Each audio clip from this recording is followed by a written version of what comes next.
Dans cette présentation, nous allons intégrer notre machine Windows 7 professionnelle dans un environnement de domaine qui est notre domaine qui s'appelle racine.local. Et donc cette machine Windows 7 va être intégrée dans ce domaine. On va voir les préparatifs de base, les conditions pour que ça se passe correctement et éventuellement discuter des erreurs qui pourraient survenir. Après on verra comment on peut établir le contrôle sur cette configuration. Alors le serveur est ici, c'est le contrôleur du domaine Active Directory qui s'appelle racine.local, que l'on peut donc voir ici. Au niveau des ordinateurs, pour l'instant dans la rubrique Computers, il n'y a aucune machine enregistrée. Ça veut donc dire qu'aucun poste client n'a été intégré au domaine, ou ça pourrait aussi vouloir dire qu'elles auraient été déplacées, mais ce n'est pas le cas. Aucune machine n'a été intégrée dans le domaine. Pour rappel, donc cette machine a comme paramètre réseau une adresse IP qui est 172.30.0.252, et donc elle est serveur DNS également. Et donc en tant que serveur DNS, la machine va donc être utilisée par le client. Voilà, donc la zone de recherche directe racine.local ici. Alors, retour au client.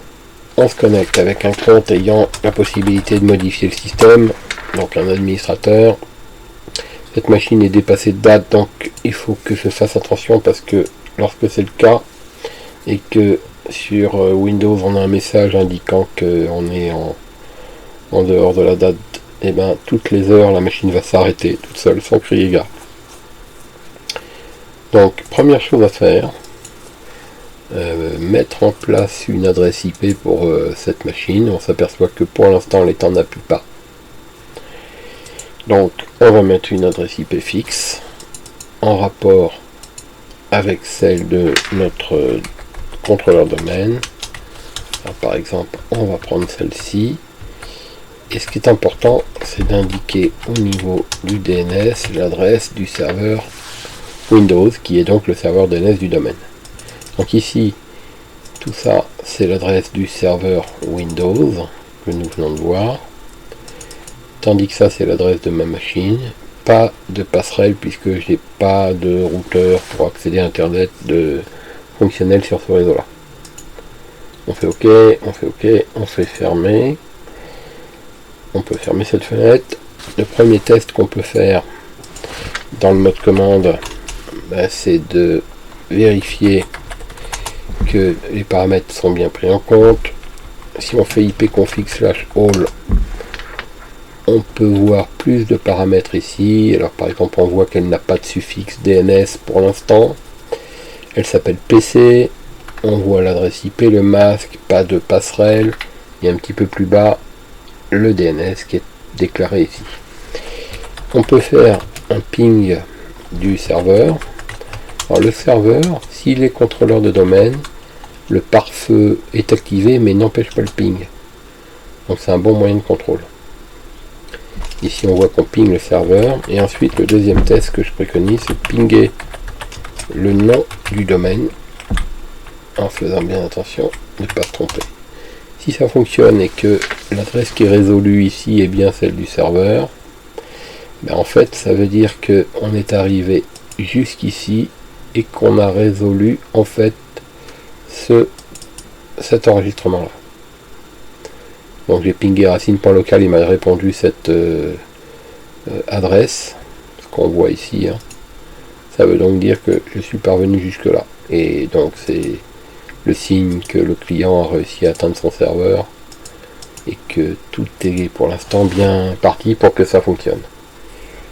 Et bien il reste plus qu'à, dans le gestionnaire de l'ordinateur, gestionnaire système de l'ordinateur, donc on peut y aller de cette manière là. Donc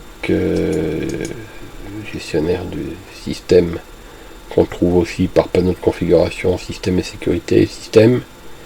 Bon, cette fenêtre ici nous montre que la machine s'appelle PC, qu'elle fait partie d'un groupe de travail qui s'appelle Workgroup. Évidemment, on verra que la machine n'est pas activée. On va modifier ses paramètres. On va faire attention de ne pas se tromper, il ne s'agit pas de changer le descriptif de l'ordinateur, ça c'est autre chose, on n'est pas obligé de le faire. Si on veut faire un descriptif, on peut le mettre, mais si on ne le fait pas, c'est pas indispensable. Par contre, on va changer le groupe de travail. Donc pour renommer cet ordinateur ou changer de domaine ou de groupe de travail, cliquez sur modifier. On ne va pas changer de groupe, en réalité on va joindre le domaine. Le domaine que nous voulons joindre, c'est racine.local. Alors si on parvient très rapidement à intégrer la machine dans le domaine, c'est-à-dire que si je clique ici, qu'en moins de 2 secondes j'ai une fenêtre m'invitant à m'authentifier sur le domaine, c'est bon signe. Sinon c'est qu'il y a un problème a priori de configuration réseau DNS. Voilà, c'est extrêmement rapide, je vais le refaire pour qu'on voit bien. Ok, une seconde à peu près, même pas. On se log avec le seul compte que nous connaissons pour l'instant du domaine et son mot de passe, et grâce à ça notre machine va s'intégrer dans le domaine. Donc là on ne peut pas le voir là parce qu'il n'y a pas de logiciel de capture de trame, mais en fait il y a tout un tas d'opérations qui sont effectuées entre le client et le serveur, c'est-à-dire entre cette machine et le contrôleur domaine, mais on ne voit que le résultat. Alors on va faire OK, on ferme cette fenêtre, on sera invité à redémarrer, on redémarre la machine. Désormais on va, pendant que cette machine redémarre, on va aller sur le serveur. Sur le serveur, on peut voir que, avant d'aller plus loin, que tous les indicateurs sont au vert. Donc, ce qui m'intéresse, c'est d'aller dans les outils d'administration pour voir l'ordinateur client dans Computers. Et il est là. Il est bien recensé ici. Cette machine est bien intégrée dans mon domaine. Peut avoir des petites précisions sur le système d'exploitation par exemple. Ce qu'on verra aussi, et c'est peut-être dans quelques minutes seulement que ça sera possible, alors, on va passer par la boîte outils DNS. On peut voir dans la zone de recherche directe, au bout d'un certain temps, peut-être ça sera tout de suite, peut-être ce sera un petit peu plus tard, l'ordinateur qui va s'intégrer aussi avec son nom et son adresse. Il est ici.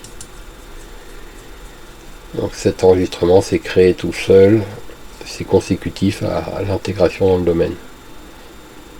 Mais là encore, si on ne le voit pas tout de suite et que d'ici quelques minutes il apparaît, c'est bon signe. S'il n'apparaît pas, ça peut vouloir dire plusieurs choses, soit il y a eu un échec, soit le DNS n'accepte pas les mises à jour, ce qui n'est pas le cas par défaut.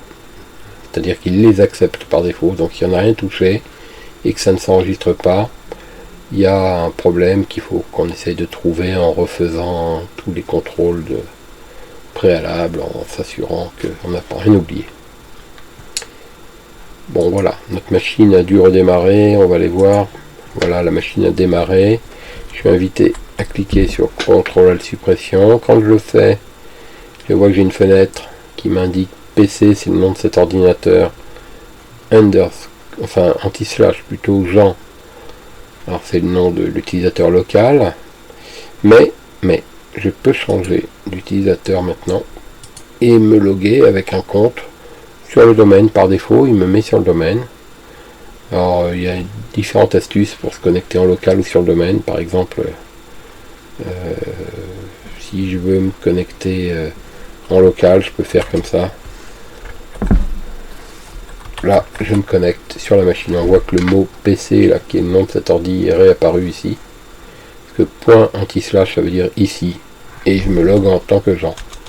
Ou bien, je me log, par exemple, de cette manière-là, administrateur.